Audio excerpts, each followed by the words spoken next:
От і гарно пройшов час роботи в бібліотеці. Вирушаю до універмагу з поетичним фандрейзингом, залучати інвестиції у розвиток. Бажаю вам, нам гарного розвитку, перспектив, співпраці. І вірю, що ми прийдемо до світлого майбутнього. Да. Зрештою, Голуби перспективне селище. Ну так, непрості відносини. Не завжди все гладко складалось. Але я пригадую, тоді читав вчителів людства, там і Карнегі, і вже всіх не пам'ятаю. Вони вчили досягати професіоналізму через навчання, постійні зусилля, не втрачати духу.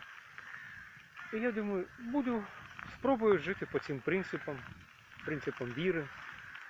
Молився, буду молитися. І з часом пазли дійсно складаються. Сфера непроста. Сфера дуже непроста. Громадська сфера, яка не забезпечується матеріально, яка не підкріплена навіть громадською організацією для одинака в незнайомому релігійному середовищі, ну, в тому середовищі, в якому ця людина представляє меншість. Це не просто, це взагалі не просто непросто, це надскладно, це дуже складно. Це морально-психологічно дуже непросто. Тому, звичайно, в моїх труднощах мені допомагала моя віра, молитва. Бачите, якийсь гарний сад, цвіте акація, чорна бузина, здається. Але зараз я бачу, що мені не вистачало навчання, це точно. Ідеї потрібно оформляти в проєкти. Їх треба правильно писати і дбати про залучення інвестицій. Просто займатися проєктною діяльністю, це було певною мірою профанація. Але така гарна своєрідна профанація, коли я адміністрував 4 населених пункти Волині, коли я розвивав свою свідомість. От, озираючись назад, минуло 10 років, більше навіть 10, 12, 13 років. Зараз я виходжу на такий системний рівень, на рівень оформлення проєктів, на рівень залучення інвестицій. І це, знаєте, такий розквіт. Це розквіт ідей, розквіт перспектив. І мені, звичайно, хочеться конструктиву, хочеться порозуміння, хочеться не просто свого успіху, а я бачу свій успіх у нашому спільному успіху. Бо це певною мірою навіть передумова кращого успіху. Це не просто я ділюсь там інтелектуальною власністю чи подарував ідею. Я прагну до спільного її розвитку. Я прагну до спільного опрацювання цієї ідеї так, щоб зрештою нам було добре. Доброго дня вам. Ось я приїхав якраз до пункту харчування і буду залучати інвестиції і увагу людей через свій плакатик.